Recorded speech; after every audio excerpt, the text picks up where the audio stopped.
this is Editing KJ with a quick note that this episode was recorded before the WGA strike and the SAG-AFTRA strikes were resolved, and in some cases possibly before the strikes began. We're super happy to be back, so please enjoy this episode. And Harry says, hey, aren't those bleeps from Texas? And we're going to play a very fun game. Fill in the blank on what that bleep was. I don't swear, so I'll leave you guys to that. If you have a thought. Fuckers. Are those fuckers from Texas? Yeah, most common option right there. Yes. I came up with 4 potential options.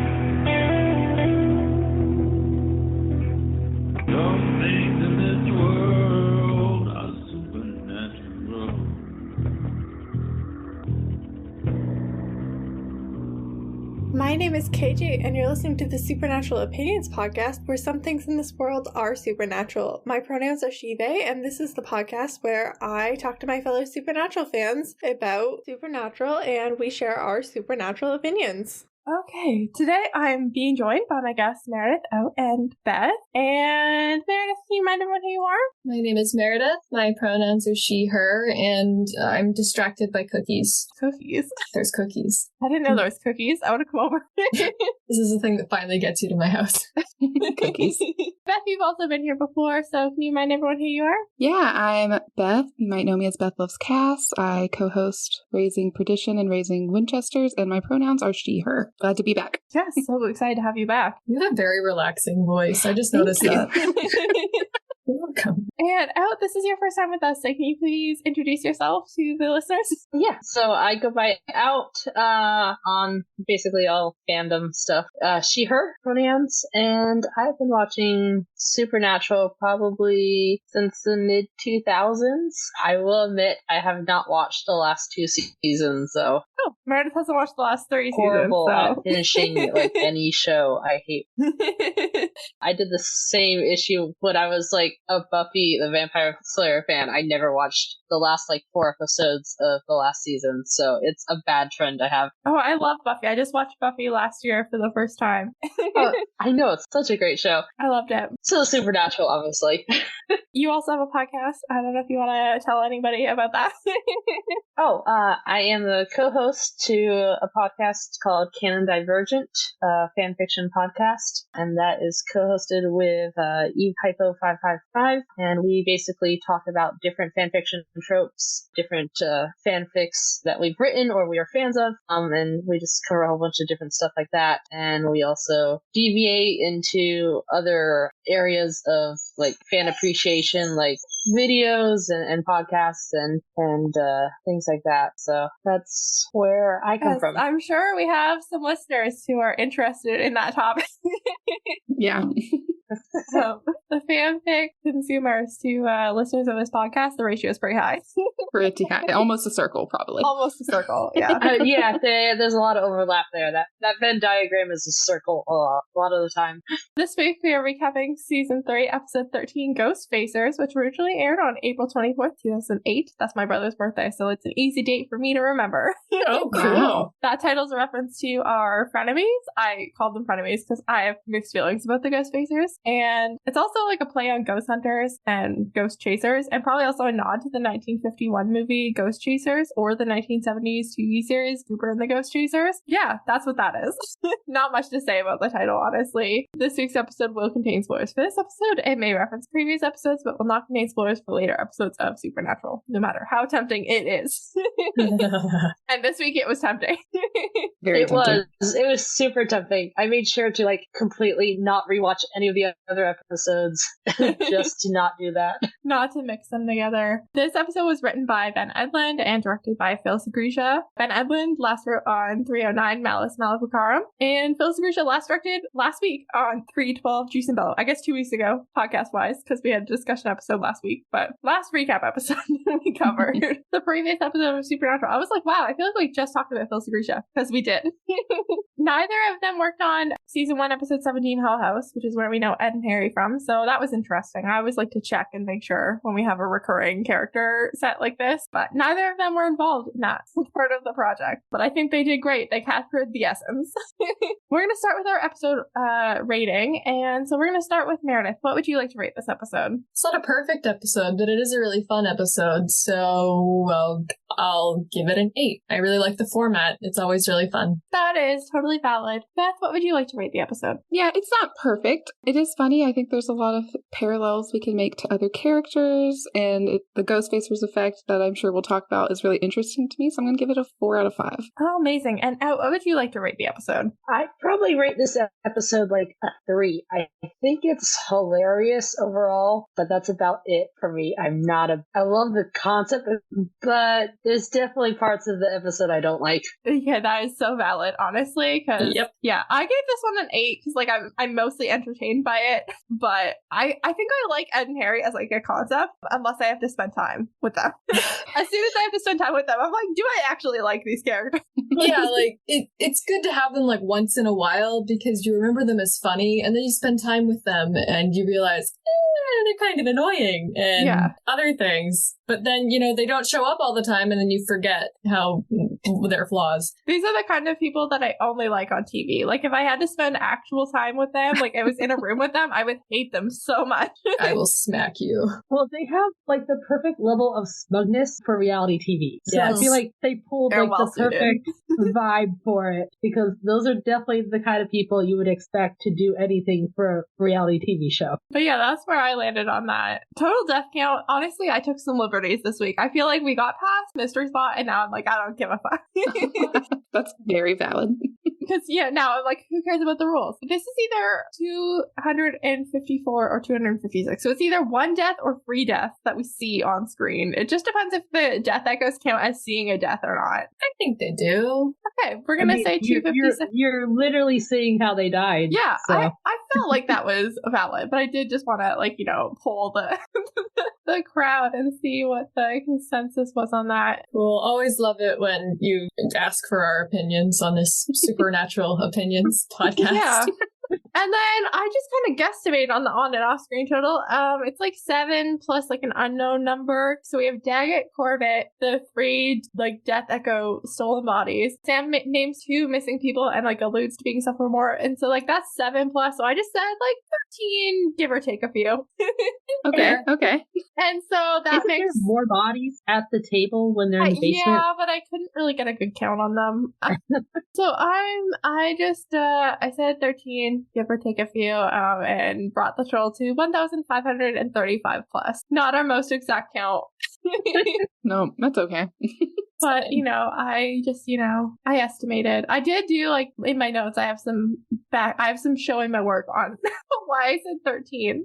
But into the recap, let's just do it. Right off the bat, we have Harry Spengler and Ed Zeddmore in their little suits, their ties. They're pitching to some network executives. They're making jokes about how the writer's strike has basically left them with reality TV, which is, not untrue. Yeah. This was 2008, season 3, height of the writer's strike, which honestly, it's been so long since 2008. It's been 15 years, and still the writer's strike is a cultural moment in television.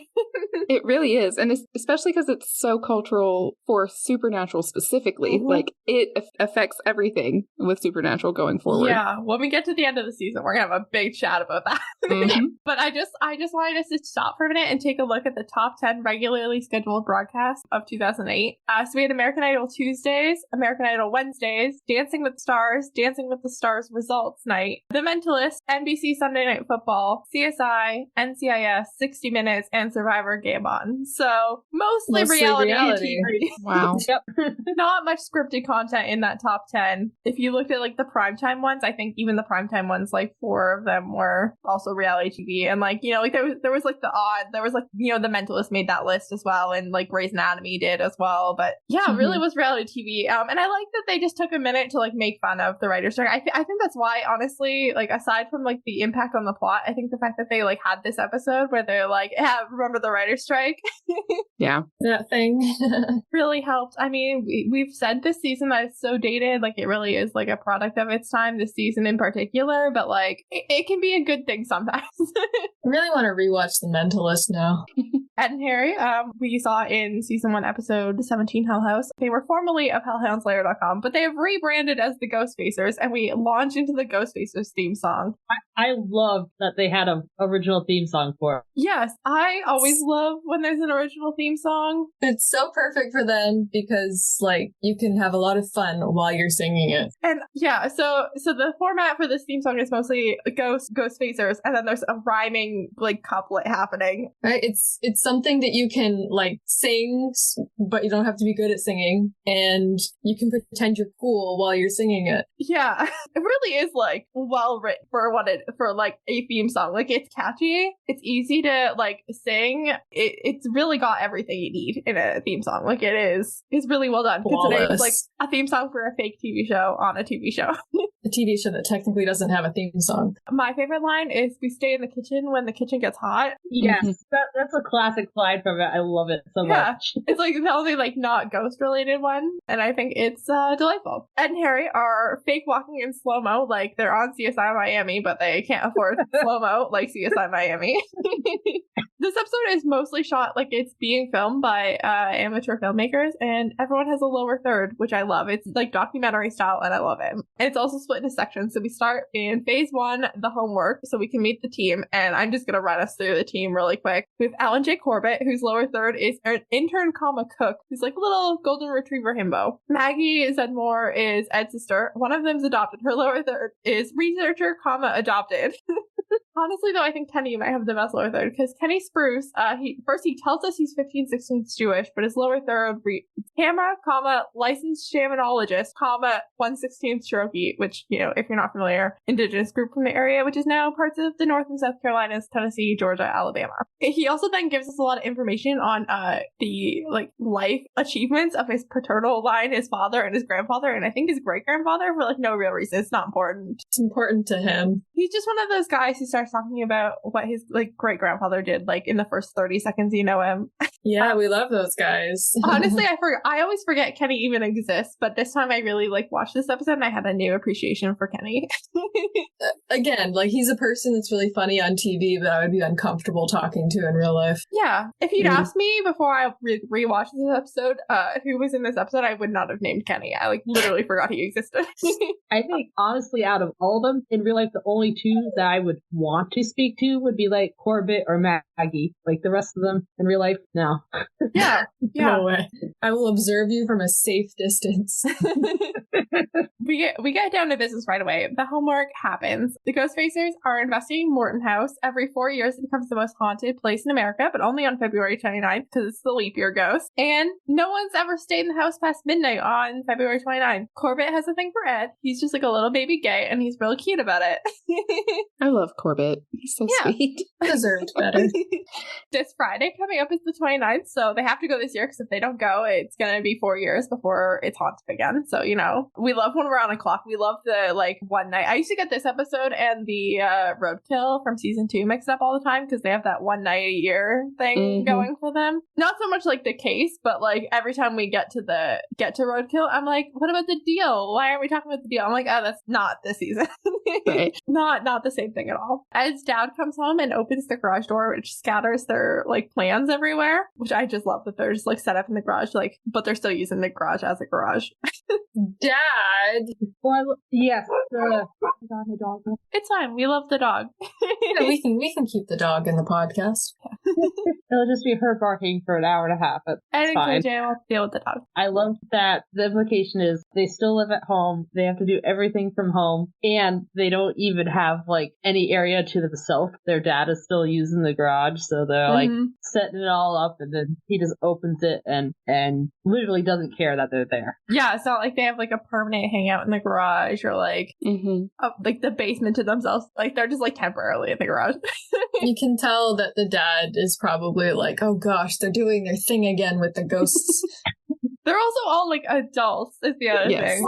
Very much adults. Very much adults. We don't know how old Ed or Harry or Maggie or Kenny are, but we learn at the end of the episode that like Corbett, who's like the intern and like implied to be a lot younger than all of them, is 23. Okay. So the rest of them are probably like early to late, like 30s, like early 30s, late 20s. Yeah, I'm gonna say like Maggie's probably in her like 20s, and like Ed and Harry and Kenny are probably in their 30s, like early 30s. Yeah, they give me that impression. Which is totally fine, and like you can live at home in your 30s, not a big deal. But you know, it doesn't appear that they have any other jobs besides this. Like, yeah, like the way you live at home matters. And I also love that like your first image of their equipment, like they have nice equipment. So like they're clearly putting money into it, but then the garage door opens and all their fans go everywhere. Yeah, that's the only place they're putting money. They're like, good equipment is important. Yeah.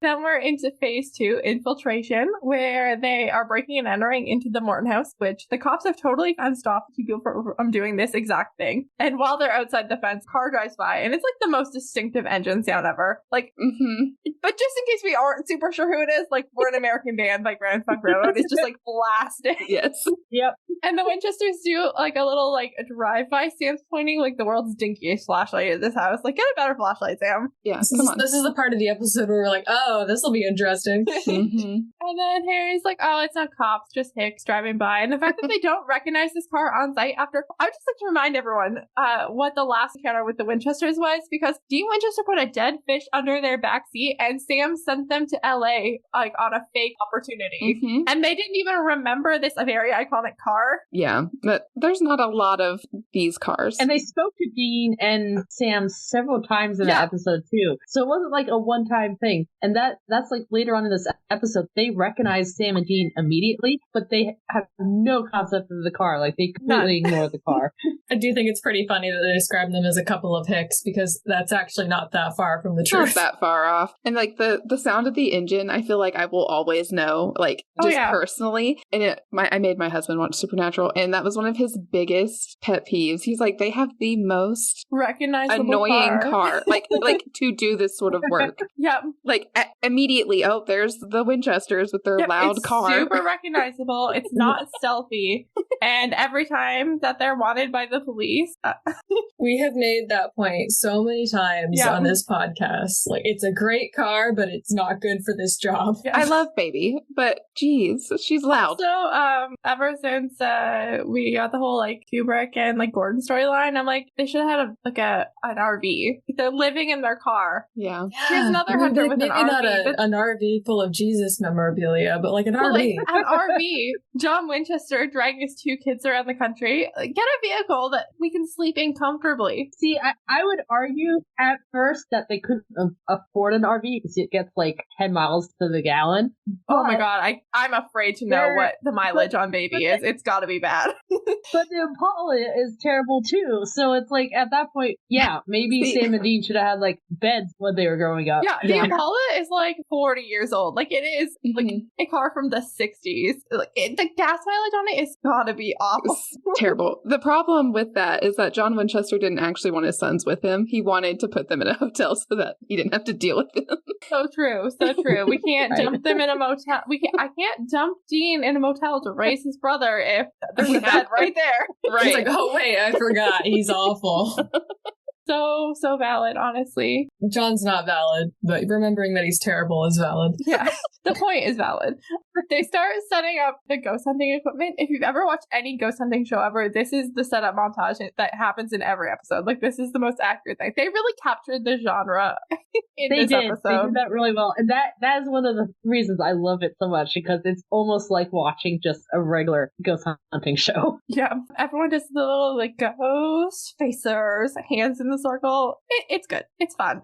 I'm so proud of them. On to phase 3, which is FaceTime. And they're doing the ghost hunting thing where they yell at the ghost. This is exactly what it's like to watch Zach Bagans' show Ghost Adventures, which actually didn't exist when this episode came out. That show didn't premiere until October of 2008. But apparently that show's still on. It just had its 27th season. Wow. But I used to watch that show after school. It would be like half over by the time I got home, but I would run inside and I would turn it on after school every day. The only ghost hunting show I watch is like BuzzFeed Unsolved and Ghost Files. Ghost Adventures is very fun because everybody on it is like pretty much a dick. Like, they go in and they yell at the ghost. That does sound like the key to making like reality TV entertaining. I could talk about Zach Bagans, but no, we don't have the time. This is not a Zach Bagans. Is he the one that has the museum? Yeah, he bought Ed and Lorraine Warren's museum. Oh. He already kind of had his own museum going, but then like when they had to sell their museum, he bought it. Yep, I know who Ed and Lorraine are.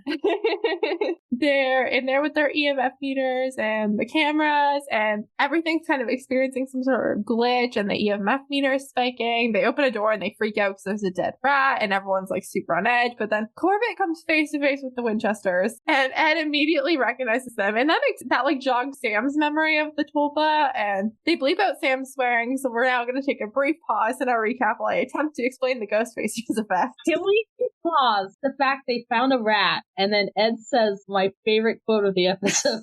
He says, "Rats are like the rat of the world." True. You're right, actually. So true. So I mean, he's not wrong. Pretty spot on, yeah. You're not wrong, I just hate it. Okay, Ghostfacers Effect. I will be linking to a Tumblr post that does a better job at explaining it with a great example from season 14, episode 14. Obviously, I'm not going to like discuss that example here, but if that's something you're okay with reading, honestly, if you just go into Tumblr and search the Ghostfacers Effect tag, you'll find lots of posts either explaining it or giving examples. But I'm going to do like the like KJ fun recap version. The Ghostfacers Effect is a fun little bit of meta that tells us that we actually cannot trust the canon of the show because there's inherent censorship built into it. In a typical episode of Supernatural, Sam would say, "Holy crap," or "What the frig," or Dean would yell, "I hope your apple pie was freaking worth it." And that would not require the Ghostfacers to bleep them out. But in this episode, they get bleeped out with the Ghostfacers logo because they're using like real swear words like fuck and shit. And from this, we can sort of assume that everything that we see in canon is edited or censored, and we can choose if we wish to try and fill these blanks, particularly in terms of like acts of violence that the Winchesters are doing, or used a lot in like terms of Destiel when we meet Castiel. We'll definitely come back to this in like later episodes to deal with more meta stuff and like with Destiel stuff. But it's basically like the things we're being shown have been edited, and things might be more dark or adult than we are actually seeing in canon. And the Discord has asked me to ask all of you a question, but I don't have it in front of me, so that makes it difficult to do my job. One of your many jobs. Ella from the Cast and Jen, who's been on the podcast many times, both basically asked the same question. Ella just asked Ghostfacers Effect ? And Jen wrote an actual full question. And so I'm just going to read Jen's because that's easier. Great. What do you and the guests think about the Ghostfacers Effect? That some fans like to co-op, suggesting that what we see on screen in the app isn't fully accurate, such as Gene Sparring in the app, but not the rest of the app, in the rest of the show, up to like other things like Destiel. Do you have thoughts on the Ghostfacers Effect? So, this is not a show that I like to overthink, and I'm sorry. Meredith's the normal one. Yeah, well, I'm normal about this show. I'm not normal about other things. But I only really think about the Ghostfacers Effect while I'm watching this episode. And then I think, wow, I wonder how the other episodes would look if it was shot closer to this format. And then I don't really think about it ever because so do you just think of it as like a part of like the format of the show? Like they're doing a bit? Yeah. Okay, fair. It would just hurt my brain too much if I like watched like all like 300 plus episodes of this show and thought, what are they really doing? Okay, I might have to cut this if your answer is too spoilery, but once the more meta and like God elements are introduced as we go on, does that change your thinking on this at all? Honestly, by the time I get to that part of the show, I'm just tired. Okay, valid. It's like, I will just turn my brain off and I will watch this. Valid. I can't wait till we're covering that stuff. And you're forced to keep your brain. Yes, I actually have to think about it. Oh no. I think it would be really interesting. It gives us like a glimpse of if the show was like done like Game of Thrones style instead of like CW style. Yeah, this was like an HBO. Yeah, exactly. And then you did mention like very vague spoilery stuff for the future that I would have a detailed answer connected to that, but that definitely spoils things in the future. So thank you for not spoiling for our guests. They appreciate it. And for our listeners, they appreciate that. I was thinking in season 5, maybe, because I'm looking ahead to fill discussion episodes, doing a discussion episode on like moments that were like potentially Ghostfacer affected. Beth, do you have thoughts on this? I do. I don't think about the show in a normal way, and I do overanalyze it. Such as you're right. But I mean, I do have a Supernatural rewatch podcast, so like, I think that that's expected. I think that it, like, first, like, when you think about the Ghostfacers effect, it's just like, oh, this would be such a like interesting way to view the show, like if it was recorded and like broadcasted on not the CW. I feel like that's, you know, we'd get more like cursing, and it would be, you know, different than CW levels of like PG-13. But then when I think about it in like an unhinged way, and like I'm like, okay, so if this is what the reality is of like characters who aren't the main characters of this universe or like this show, like they get to have these interactions with like cursing, things that aren't suitable in quotes for like the audience, and like they can just bleep them out. And it makes me think of like, how many times does this like affect the boys? Because like I feel like Dean Winchester says fuck all the time, but we never get to hear that because he's being censored. And then so that makes me think, what else is being censored that's getting taken away from Sam and Dean because it doesn't go with the story that someone is trying to tell. And that just makes me feel feral. So yes, I like to pair this with season 4 episode 18, which obviously we can't talk about in depth here. But there are things that are said in that episode that make me think that this is very real. Because like the Supernatural books are supposed to adhere like almost exactly to Supernatural, but we know that either they don't or a character lies. And that character kind of has to be lying for the story to work, but it doesn't matter. Yeah, I have thoughts on this as well. I definitely do think that it only makes sense for them to swear like this all the time. Absolutely. And I think that I do think there are some like very key moments that I should have just like let them. I don't know what the rules are on network television, but I feel like you should get a couple freebies after like a few seasons. If your show's on for like more than 6 seasons, you should get like an F-bomb to just like keep in your pocket. Right. Just drop a fuck where you need to. Like PG-13 movies. PG-13 movie that can like do one per movie or something. Yeah. I'm pretty sure like the last season of Friends, they let Joey curse. I mean, honestly, I always think about in season 12, like the very first episode of season 12, when like, and he's like, screw you, and like there's a zoom in. I'm like, if you just let him say fuck. Yeah. It does lose its impact. Like, he's having a moment here. Like, you're telling me like a character like Dean Winchester doesn't. I think the implication in like past episodes, like think back to like the first few episodes when Sam's still at university, and the implication is he's kind of trying to clean up his image, and then Dean rolls into town and is kind of a hot mess. And like the way those boys were raised, they would be cussing and doing all sorts of shit all the time, nonstop. And also, like I kind of was saying, like, so like cursing is clearly censored, but then when I think about like what else is censored, I personally start to think about like Dean Winchester's queerness that I see, that I feel like is hinted at, and like he's often like queer coded or like has a mirror with some monster that's also queer coded, and the show writers are like, don't look too closely to that. That's fine. Like, yeah, I definitely agree with that. I also think something that I think is potentially affected by this is when the Winchesters commit acts of violence. I think that some of those could potentially be a lot worse than they are, and it doesn't really make sense that they're sometimes not that bad or don't have that much impact, or like everything's just fine. Yeah, one that I'm thinking of, because we just recorded this episode like this week, is the last Gordon Walker episode where he takes the wire and beheads him. Like, that is so gruesome already. Like, I just imagine, like, they don't, like, Sam and Dean after it don't really address it. You know, like, they don't really talk about... What's that moment, like, actually like? Or even, like Dean's drinking, because as heavy as he drinks in his show, and I feel like that's still even... It's not addressed that he's a functional alcoholic. Like, he's just out here drinking, and he just never really seems to be suffering any effects from it. Exactly, yeah. Yeah, no, I think we might have an episode on this later, like a discussion episode, so that we could, like, talk about, like, really specific scenes and moments. The post that I used to source myself that I'll be putting in the episode description, they have their example that I'll cut from this recording, is in season 14, episode 14, and I thought that was a really interesting example. Very interesting. Thank you, Discord, for contributing. I do try and ask the Discord if they have anything that they want us to cover every week. So if you want to like have a say in what we cover, the Discord is the place to do it. Just come chat with us. There's lots of fan fiction stuff. Yeah, fan fiction stuff, and tell us about the weather where you live, and also like ask questions that we answer on the podcast. There's literally a channel dedicated to the weather. It's pretty fun. Yes, it is. It's where I complain when it goes from -1 to -30 in like a 12-hour period. You like it is tonight. Ed calls Dean Chisel Chest. Just mood accurate, yeah. Says that they were there first. So Dean picks Ed up and shoves him into a wall because that's a rational response. It's a very Dean response. Yes, it is.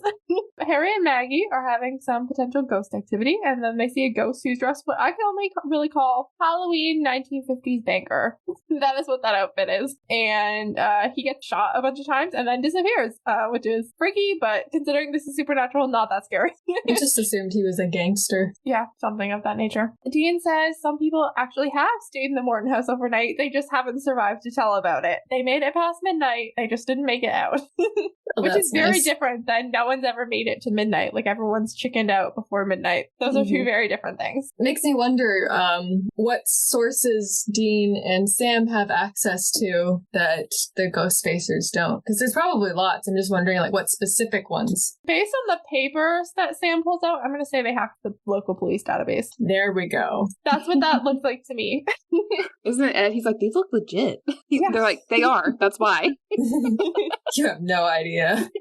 I didn't take a note of what the like little like logo on the page was, but like I saw that and I went, that's a police. That's a printout from a police website. I just filled that in for myself. Sam's got 50 years worth of missing persons reports, which I mean, okay, if you assume one person every single leap year, that's like 12 people. Just, you know, for some context as to how many people this could possibly be, that's kind of why it was like, I'm just going to guess like 13-ish people. Because I'm going to say that maybe not every leap year someone went missing, but maybe some years 2 people went missing. So averaging that out. Harry, Kenny, and Maggie come running in, and Harry says, hey, aren't those bleeps from Texas? And we're going to play a very fun game. Fill in the blank on what that bleep was. I don't swear, so I'll leave you guys to that. If you have a thought. Fuckers. Aren't those fuckers from Texas? Yeah, most common option right there. Yes. I came up with 4 potential options. Mom, please skip ahead like 30-ish seconds. I had fuckers, shitheads, assholes, and cunts. Those are my top 4 guesses for what that bleep could be. I do think fuckers is the most likely. Fuckers, motherfuckers, assholes, anything like that. I do kind of like, hey, aren't those cunts from Texas? Yeah. That'd actually be pretty funny. Like, really rude, but like, it's supposed to be rude. Some people view that word as like a worse swear word than some of the other ones. But like, I don't know, I've watched enough Game of Thrones and like everybody on like British shows says cunt, so it's like evened out. I feel like that's an older generation thing. Yeah. I personally do swear a lot, so like it doesn't really faze me personally. Same. Speaking of swearing, I'm pretty sure that's what the cat is doing right now. Oh, Colby, don't be mad. Stop yelling at me. Oh my God. He's taking turns with my dog. I love Colby. Yes, he's very sweet, and he's like pretty much a guest on the podcast all the time. Yes, Colby is actually a really rare episode where Colby doesn't make an appearance. I just usually either haven't started recording it or I edit it out. Dean promises them ice cream, their treat if they all leave right now, but they're too excited about the ghost that they saw. And Sam and Dean are confused because that Death Echo ghost is not on the list of people who died or went missing anywhere near this property. Sam and Dean tried for a more forceful removal, but Corbett has wandered off and his flashlight goes out and there's a ghost behind him and then he screams and everyone goes running. And Sam straight up just, like, everyone's ignoring him and he just screams, fuck you at them. Yeah. I've never loved Sam more. This one moment where he just, like, it's like, I'm not chasing them, but I'm gonna yell, fuck you at. I wrote down, like, every cursing that I thought that they did, like, saw that they did. And, like when Dean meets, like, he realizes who it is, he just goes, fuck me. Like, just... Like, the way that they react to the Ghostfacers, one, they're so, like, they talk down to them so hard. I can't say fuck usually. Like, means that they can never go, like, oh, fuck me. But, like, because you can't replace that. And honestly, I feel like Sam talks down to them even more than Dean does. Like, the smug doneness in Sam's voice when he's trying to explain things is hilarious. I was personally thinking of, like, we'll go get you some ice cream. Let's go. Like, that's what I was thinking. Yeah. They are assholes to them. Well, I feel like Dean's treating them more like children and Sam's treating them like idiots. Yeah, everybody's annoyed in this situation. Honestly, Dean's like, we'll get you ice cream. Feels like that case in season 2 where Sam's like, after we kill it, we can go to Disneyland. Yeah. I would take the ice cream. Yeah, I'm not gonna lie. Yeah, I'd look at Dean Winchester and be like, I was promised ice cream. Yeah. Is that still happening? Ice cream? Did you lie? I'm out. Honestly, especially like, I don't know, like Maggie and like Penny, like what do they really want to be here for anyways? Ice cream with these two hot men sounds better to me, but what do I know? No, you know a lot. You're very wise. Dean looks so cute. With the little like the flashlights and stuff, like Dean just looks like his freckles. He's so cute. Everything was like really quiet except for Corbett screaming, and the Winchesters just like really get hands on and like they're like physically trying to remove them from the house, but they can't get out. It's 12:04. It's been 4 minutes past midnight and things have already just gone to complete shit. This ghost is prompt. I will give him that. Sam is mad at Dean who wanted to come at the Morton house. He's literally doing the heavy sarcasm. Let's go do the thing, he said. It'll be fun. And Dean apparently argued that the Morton house was like their Grand Canyon and it happens to be a leap year, and Dean's seriously running out of time. Dean's either got until May 2nd or May 18th, depending on what timeline you choose to follow, and either way it's like February 29th, so like by the time it's February 29th, and again, Dean's gonna be really dead. Like, wow, yes. May 18th is my dad's birthday. May 2nd is Sam's birthday, so, you know, do with that what you will. Let's go with May 18th. Dying on Sam's birthday isn't very nice. Which also means that Sam died on his birthday, his own birthday, the year before. Wow, okay, so no. I forget why there's 2 timelines. I'm sure we'll cover it when we cover the final episode of the season, and it's the day, but there is like 2 potential dates for that. Either way, it's like 2 months away. And Sam's like, you only have 2 months left. Instead of working on fixing that, we're both just gonna die tonight. And I'm going to phone a friend right now, and that friend is everyone's daddy, Bobby Singer. Yay! Because this just feels like one of those our deaths are imminent, we need help situations where we call our dad. Yeah. But that's not what they do. I think Sam specifically says that Dean said, this will be our Grand Canyon. Like, yes. Like, just go to the Grand Canyon. Dean, you're going to die. Like, the Grand Canyon sounds a lot more fun, honestly. They have caves. Fun. But they don't call Bobby for help for some reason. But they can't get out of the house. They're like stuck in. All the doors are sealed. There's more camera fritzing and EMF, and everyone sees another death echo. Dean starts just like screaming at it because sometimes you can shock it out of the loop. And the echo gets hit by a ghost train. Not good. At this point, I know Dean uses an EMF reader in like the first few episodes of season 1. But does anyone else use this kind of equipment until the Ghostfacers again? Because you don't. I feel like I feel like we have seen it since then. I can't come up with a specific. So I can't even remember the last time we had ghosts, to be honest. Right. But yeah, we have the EMF meter in 104. They do EMF at least. Yeah, EMF is usually a pretty common one. Yeah. In episode 7 of the Winchesters, I was like, Latha's EMF meter looks exactly like the 2005 EMF meters. There's been we pointed that out like too. EMF meters you can buy now. Like it's been 50 years since the 70s and 0 EMF technology advancement. Yeah, has not changed at all. It's not broken. We're not fixing it. Like, it works. Don't think about it too much. Yeah, like the most technological advancement the EMF meter has had in the last 40 years is that time that Dean Winchester built one out of a wall. Right. Which has since become a very obsolete piece of technology anyway. Yes. Lord. Dean's really fucking confused. Everyone's fucking confused and a little bit scared. And Sam finds a certificate for Fremont Daggett, the house's last owner, who died of a heart attack in 1964. Again, that's the only body ever found in the house. And he was apparently a janitor for the last 20 years at Gamble General Hospital. We see you with your Sarah Gamble reference. Maggie notes that he's got army-issued rations, and he probably didn't eat anything but that, because he's just got like a lifetime supply of them, which is horrifying, but is also giving like man who can't cook who lives alone. It was the 60s. Yeah. It's a woman's job. Yeah, and there was not a woman present, clearly, in this. Clearly. Dude, in just this pile house. some eggs. I'm like, thank God there wasn't. Honestly, thank God another person was not subjected to living like this. Yeah, no, like, at least try to learn how to cook. This is more of a, like, advice for any guys listening to this podcast. If you can't cook, please learn. Learn some basic ones. You don't have to learn a lot. You just need to know, like, 2 or 3, like, things. I hate cooking. I know 2 or 3 things. Ed is genuinely concerned for Corbett, which is nice. And Sam finds a pamphlet on how to survive under an atomic attack, which I feel like the 60s was, like, a little bit late for this. I feel like they could have just, like, pushed this back, like, 10 years, and it would have been, like, the 50s, like, height of the Cold War. But, you know, I'm sure the 60s, like, had their stuff going on, too. I just feel like, Cold War, I think, like, 1950s, but I know it went much longer than that. Yeah, the Cold War technically ended in the 80s. But I don't know. I just feel like the threat of atomic attack was, like, much more imminent. Like, if they just moved this a little bit earlier, but it's Maybe he was just really into it. Yeah, there's always clearly. that one person. Like, clearly. And he was older, so he had grown up under the threat. Was kind of the vibe I got. Yeah, that's true. And like probably had like been alive for like the whole like Second World War, and maybe even, I don't know if Sam said how old this guy was, but like definitely like knew what an atomic bomb could do. They open up a freezer and they find a bunch of papers. There's a book on taxidermy and 3 toe tags, which leads the Winchesters to the very icky conclusion that somewhere in the house, Daggett brought home the bodies of 3 people and taxidermied them. We've seen 2. So the only one we don't see is the suicide, which I'm kind of glad that they just didn't show us. I'm glad that we didn't see that. Environmental storytelling. Yeah.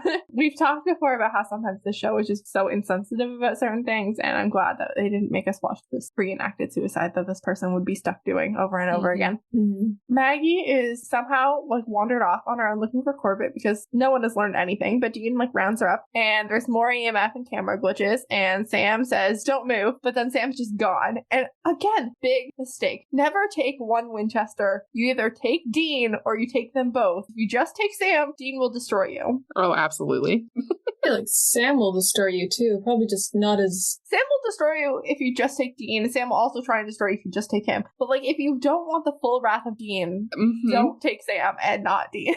Right. Like, Dean is unstoppable when it comes to Sammy. You know, like... Yeah.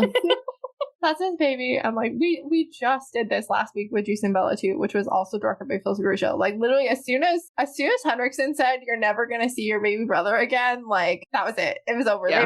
They were walking out of there together. Come hell or high water, but Dean's gonna get Sam back. And in Juice and Bello, hell did come, so... Maggie and Harry have a little kissy moment, and Ed sees it, and It's a not scuffle little. ensues. It's not little. It's a full-on making out moment. Yes. But a little scuffle ensues between Ed and Harry, and Dean is not here to babysit right now. He's got priorities, and those priorities are named Sam Winchester.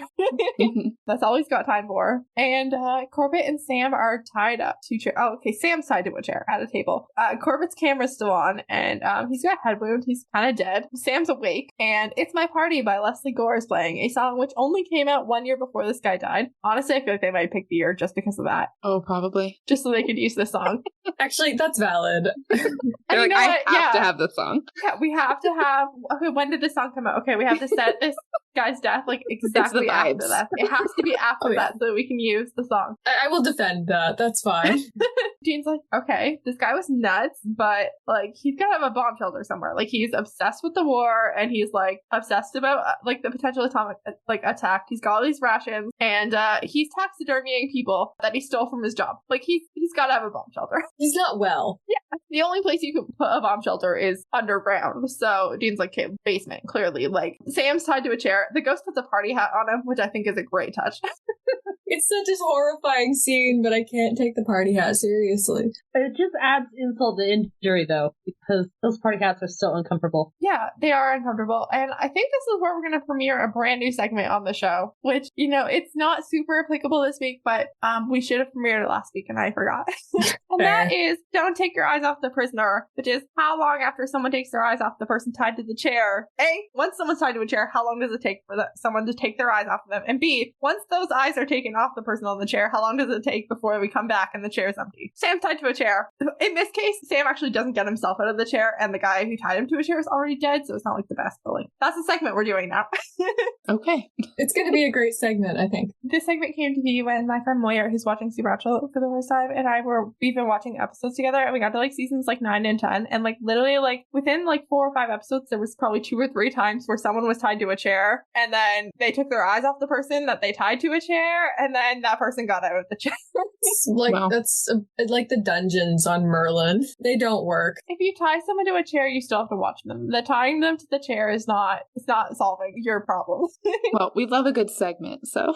Yeah. Jean's like, okay, let's find this basement. Dean and Kenny get separated from the group. So Jean yells at Ed, Harry, and Maggie to make a salt circle and stay there. There's some confusion about whether they should get into the duffel bag or into the salt. Okay, it surprised me that they waited till the last 12 minutes of the show to mention a salt circle in a haunted house. Yeah, I feel like the first time, like I feel like as soon as Corbett went missing, a salt circle was probably called for, but you know what, better late than never, unless you're Corbett. It is pretty nice to know that even with the CW filter off, Sam and Dean are still stupid. Yeah. They see Corbett's death echo because homeboy is actually dead. I was like, I don't know if he's dead yet. I thought there was a scene where he got killed, but no, he was already dead. Kenny tries to get Dean to spill on the demon deal thing for the camera as like part of the like, oh, here's a character, let's tell our sad backstories. Mm-hmm. But Dean's like, I'm not giving you my life story. And Dean hears the music and he finds the bomb shelter and he flips off Kenny for complimenting his buffness, which I love. Wow, you're strong. Just yeah. He's like, thanks for just watching instead of helping. You just film me, thanks. It's like the exact opposite reaction of when Sam ripped down that bookcase with one arm in Unusual Suspects after he'd crawled out a second story window with a broken arm. Wow. That like cop lady was just like, I think there's something here, and Sam just like one arms the book. They're so strong. I do want to point out that when they're sitting in the salt circle, they're singing their own theme song. Oh yeah, I have a note about that. Maybe it's comforting. Yeah, it is. I love that in times of stress, they sing their own theme song to calm themselves. Yeah. Maybe we're cool enough to get through this. It is Ed specifically singing the Ghostfacers theme song. I bet he wrote it. Probably he did. Dean gets into the room and saves Sam, and Sam calls Daggett the Norman Bates stuff your mother kind of lonely. That's a reference to Psycho, a movie that I refuse to watch. And clearly Daggett was also chatty as fuck because he told Sam all about how he stole these bodies to throw himself a birthday party and then sealed them in, went upstairs and OD'd on horse tranquilizers, which, okay, not a great birthday. Sucks, pretty low birthday.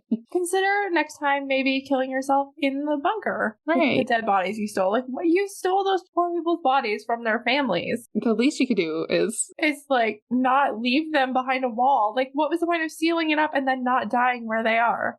But okay. Sure. Ed and Harry talk themselves through the death echo knowledge that they've just gotten from the Winchesters, and Ed's like singing the Ghostfacers theme song, and Ed's like, we should try and pull Corbett out of the loop so we can move on. So he crosses the salt line to talk to Corbett, and Harry very seriously tells Ed that Corbett had a little gay crush on him, and Ed's gotta be brave and go be gay for that poor dead intern and send him into the light. Welcome everyone to 2005. Yeah, it's supposed to be funny. It's not supposed to be funny. It's not really, and we're just gonna move right on. Meanwhile, Kenny almost gets grabbed by Daggett, but the Winchesters like pump that guy full of rock salt as they do, and Ed does a very long speech of how great Corbett is, tells Corbett he loves him, and Corbett like recognizes him, and Ed's like, you gotta help us. Sam, Dean, and Kenny Spruce are having a fight with Daggett when the ghost of Corbett appears and does the ghost on ghost violence that some ghosts can do to each other when one ghost has like done them wrong. This one's not water related, which is I think the first time we've seen it not be water related, except for like maybe if you count Mary Winchester. This one's like kind of like light and zappy. Because yeah, the only 3 times we've actually seen this is in the pilot, where we had Constance Walsh and her children's, and then we saw it in one of the Bella episodes. Red Sky at Morning. Yeah, Red Sky at Morning with the 2 ghost brothers. And that one was also watery. Mm-hmm. Because both those 2 deaths were water related. And then Mary Winchester did like a fiery thing at the poltergeist that was haunting their house. Makes sense. She died with fire. This one's light and zappy, which doesn't mean anything. And that's okay. Moving on. Ignore it. It's fine. I mean, at least there's some basis for this ghost on ghost thing working. Right. Also, just as a side note, the person that they get for Daggett is huge. Like, he's towering over Dean. Like taller, I think, than Sam. Yeah. I think I remember that actor, and I'm pretty sure he's like 6'10". So tall. Holy shit. Hold on. I'm gonna look him up because I'm pretty sure I remember who he is. I'm trying to remember if there's a scene where Sam is standing next to him. I can only picture Sam tied to the chair with the little party hat. Okay, yeah. But Sam standing up is so freaking tall that, like, I'm trying to remember if they're side by side at any point. Gosh, yeah. Alright, so he's played by John DeSantis. He is 6'9", which is also the same height as Ted Cassidy, the original Lurch. And he has been in a lot of stuff, including a series of Unfortunate Events, the Netflix show. Who did he play in a series of Unfortunate Events? He was one of the actors for Count Olaf. Oh, he is. Yeah. He totally is. He's one of the henchmen. Yeah, if you look him up, you've probably seen like a lot of the stuff he's been in. Yeah. Oh, man. He's a big guy. That's 6'9". all I noticed. That's way taller than Jensen and Jared, even, who are already tall. Like, Jensen, this looks so small. Yeah. He's like 6'1". Yeah, he's like 8 inches shorter than this guy. Well, he's also been in like more than one episode of Supernatural. Like, he was also in Everybody Hates Hitler as the Golem. Oh, fun. Oh! Yeah. Oh. I can see why he looks a little different, though. Yeah, the Golem's a whole different look. Yeah. So every time someone needs a big guy, they get him. Understandable. Understandable. He's a big guy. Then it's morning. Everyone's crawling their way out of the house, and Harry's doing a little voiceover bit. Sam hands Ed a scrap of paper, probably with their number on it, which they're going to regret in about like 2 minutes that they exchange contact information. Back to Ed and Harry in their suits, and they're really awkward about how Maggie's the only woman in their group, and they posthumously promote Corbett to full Ghostfacer. Back at Ghostfacers HQ, aka the garage. A clip of Corbett packing the van, saying he thinks all their dreams are going to come true tonight, and then the episode is dedicated in memory of Alan J. Corbett, born 1985, died 2008, king of the impossible. I'm currently the same age as Corbett, so don't think about that too hard. Poor Corbett. He's so cute in that little confessional too. He's just a little guy. Also, I mean, yeah, he's really cute, but like, what dreams are coming true in this haunted house?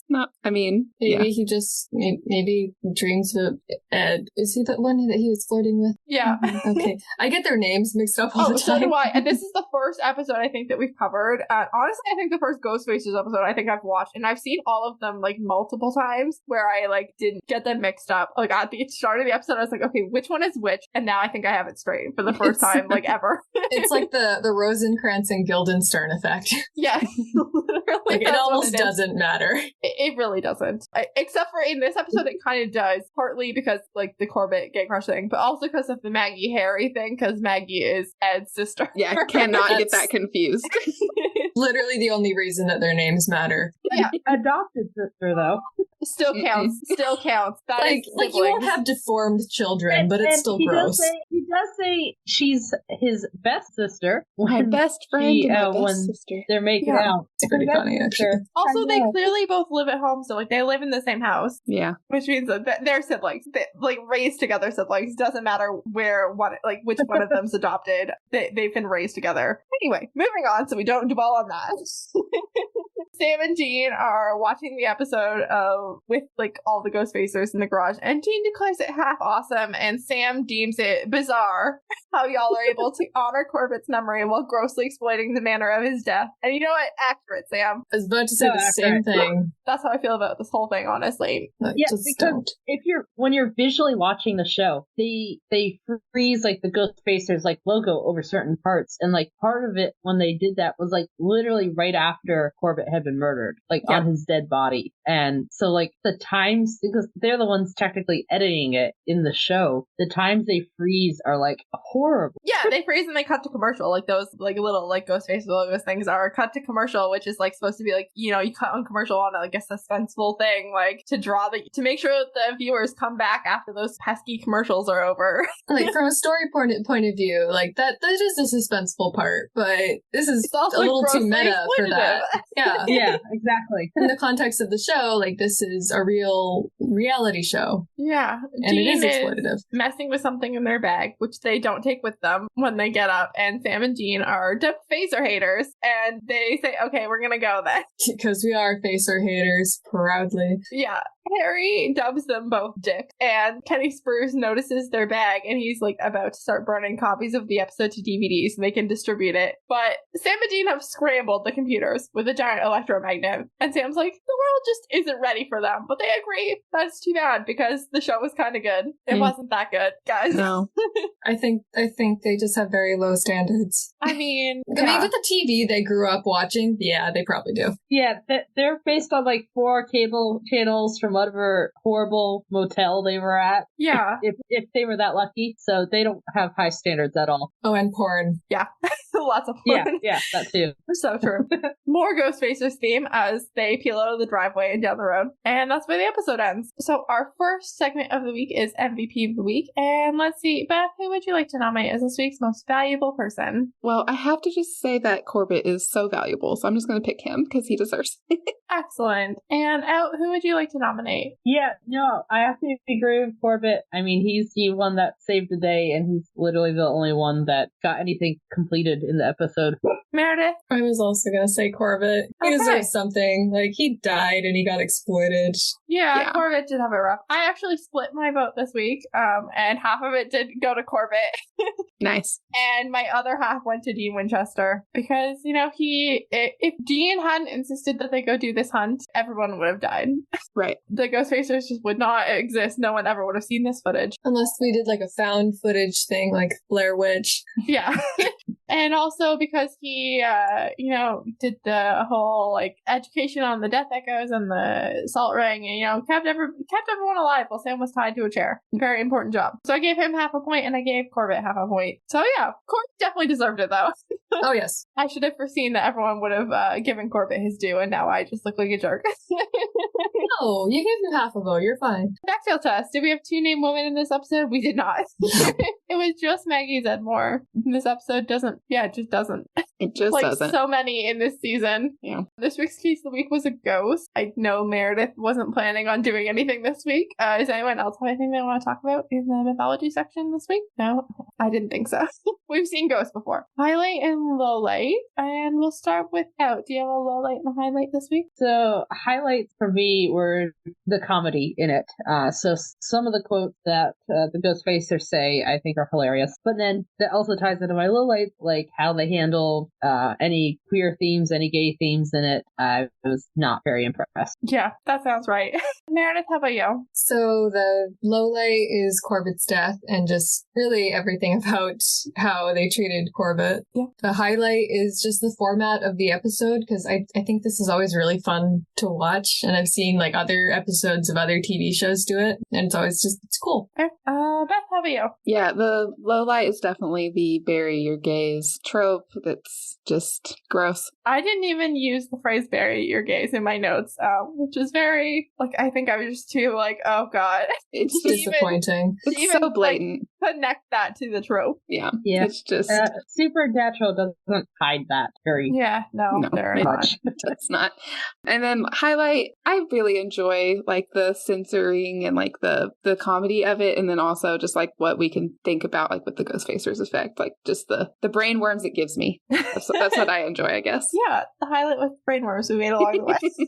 Exactly. My light was the casual sexism and homophobia being played off for laughs. This episode's very 2008. Like if they remade this now, I think it would still be funny, but it would not be this. Yeah. It would not be these would not be the jokes that they make. This would not be how this goes down. Highlight the boys straight up swearing, even if it's censored. They should always be allowed to say fuck. Mm-hmm. Or like as a second highlight, because it's my podcast and I can do what I want. The ghost making Sam wear a little party hat. Oh yeah. That was a great point. Yeah. Our next segment is called CPS. Thank God this episode didn't deal with any children, so I don't think we need to call CPS on any particular thing this week. Thankfully, thank God that this episode about a guy stealing dead bodies from a hospital and taxidermying them did not involve children. Thank goodness. Jesus. You get the not as much of a jerk as you could have been award. Yeah. Wow. Way to go. You didn't involve children in your plans. The bar is so low. Speaking of low bars, the firing squad, people who did not perform their job duties correctly. I'd like to have a word with the police. I'm just saying, the fence might cut it most other nights, but like, if you know that like one night of the year, people are more likely to try to go into this house, and like there's a history of people going missing in this area. One night a year. It's one night every 4 years. Every 4 years, right? Yeah. On February 29th, post an officer, arrest people who are trafficking or for trespassing, and save lives. Like, one night a year. The fence can cut it the other, like, every day for the other, like, 4 years. And you know who else going along that didn't do their job? Did anyone report Corbett as dead or missing? Probably not, but we gotta hope, because it's on camera and they're gonna distribute it to these, like, bigwigs and whatever, but, and that's just how Corbett's family's gonna, like, find out. They, like, just turn on, like, a TV channel and suddenly their kid or their brother. Yeah, they must have had to report this. Like, they must have had to. Oh, gosh. If I was Corbett's family, I would sue these idiots. Yeah, absolutely. They're looking at a lawsuit from his family. Assuming that he has a family, honestly, like, that's pretty generous, honestly, of us to assume of a 23-year-old in 2008, but... Well, because I have the power of a viewer, I've decided that he has a loving and accepting family. Yes, thank you, Meredith. Yes. If you argue with me, I will argue with you. Thank you for wishing that for our boy Corbett. I'm just gonna assume that they must have, because if not, they're gonna post this online, or like not online, but like they're gonna sell this to a network television, and that's just I'm gonna assume that they went through the proper channels after the fact once they'd survived the night, but who knows, honestly. Mental health check. I'm not a psychologist. This segment is based purely on my own opinions. Be clear reminder that if you're struggling with anything at all, please reach out for help. This week, mental health was a bit of a joke, but I don't have anything really specific to bring up either. Does anyone else have anything? I think Daggett, or whatever his name was, wasn't doing that great, but he's dead, so it's not really an issue anymore. It's too late. Yeah, I guess, like, for characters who are alive, like, the timeline, like, the time for Dean's inevitable end of life is getting really close. And he's just ignoring it. Like, let's just go on hunts, like, he's not doing well. And then Sam having to deal with it as well. Yeah, kind of the theme of the season. Honestly, we're tired of it at this point. Honestly, though, I feel like, in terms of, like, denial, this feels more fun in the denial range. Like, I feel like Sam was a little bit persuaded by this Grand Canyon speech, like, in the moment. Maybe not now that we see, but, like, if we'd seen, like, pre-episode, if we had, like, instead of Ghostfacers, we'd spent our, like, pre-hunt with Sam and Dean, and we'd seen that speech, we probably would have been like, oh, this is a fun little brother moment that we're having. Let's go do a brother thing together. Right. And then Sam immediately is regretting it. Yeah. It's like, oh, it's our Grand Canyon. Sure, Dean. Yeah. Look what happened, Dean. We met these idiots. No soul transactions. Sam's traumatic brain injury. Sam definitely took a hit to the face. He has a cut on his cheek post ghost kidnapping, but I don't see any evidence that he was ever unconscious at any point, so I think he's okay. Do you think wearing a party hat against his will counts as a brain injury? No. Yes. I think it does. Just psychologically. Yeah. There we go. It's just more trauma. Trauma for life. Sure. In terms of like, does Sam have a concussion? Probably not. You have to realize that party hat is a stranger thing to happen to Sam than watching a guy get murdered in front of him. Oh yeah, absolutely. Absolutely. I mean, he has so much experience with the latter. And not a lot of experience with birthdays, I'm guessing. It's like a Criminal Minds kind of thing. It just doesn't make it onto Supernatural very often. Yeah. Our last segment before we get into Line of the Week is Name That Episode, where we give like a friend-esque title to the episode. Does anyone have any suggestions that they wanted to put forth? I have a few, so don't feel pressure if you have nothing. But if you have something, please share. The one where gay love pierces the veil. Yeah. The one with the poor dead gay intern, or whatever the quote is. Yep, basically what one of mine was. Or Changes Man and Maggie. Oh man, that's a pretty good one too. I had the one with the dead gay intern, and then I also had the one where Supernatural invented Zach Bagans. To finish off this week's episode, we have Line of the Week, and would you like to start us off, Meredith? Honestly, the line where Ed says like gay love can pierce the veil and something just lives in my head, and I can't remember the full thing, but that's my line. Incredible. Beth, how about you? I mean, I was also going to pick the one that Meredith picked. Valid. That's it's a good line. It gives me brainworms for other things that we can't talk about. If it's the Line of the Week, it's the Line of the Week. Yeah, and I've seen it out of context on Tumblr a lot, so that's the reason it just lives in my brain. Is it giving you like season 13 and like season 15? Yeah, it just lives in there. I was watching the whole segment and I was just thinking of the future. So it's like the most progressive thing this episode gave us. Well, ignoring the fact I agree with that one. Other than that, probably Line of the Week would be just the Ghostfacers theme song. Okay, valid, honestly. I have another one since I remembered one. Yeah. It's when Dean's talking to Spruce and he says, I'm not going to whine about my bullshit problems on some bullshit reality show. I'm going to do my fucking job. So I figured. He turns to the camera and like looks straight into it perfectly. And like Dean, it was working that camera the whole time though. Yeah.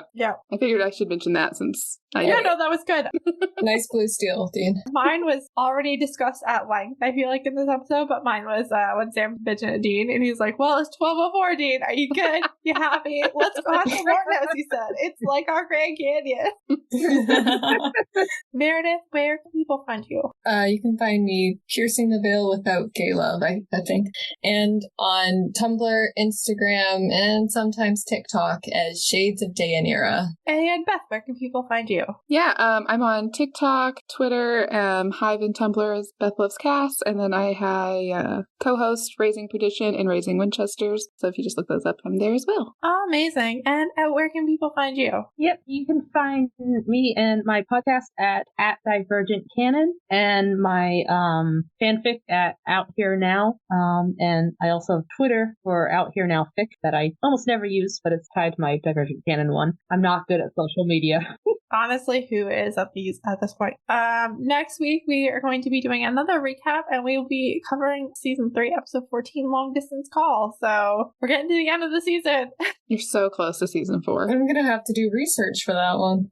I've been KJ, and this has been Supernatural Opinions. If you enjoyed our show, the best thing you can do is subscribe on your podcast app of choice and tell a friend. Check out our link tree in the episode description for all of our social media and any other Supernatural-related projects we might be working on. Send us an email. Our address is supernaturalopinionspodcast@gmail.com, or reach out directly at KJ, at Ed and KJ on all platforms. Thank you to Joe Veretta for our theme song, and our logo was created by Faith Ebert of faithanddesigns.ca. The episode was recorded, edited, and produced by me, Ed and KJ. If you want to hear more from me, you can check out my other podcast, Series of Opinions. And last but not least, a huge thank you to all of our guests. Some things in this world are supernatural. What we need is a savior.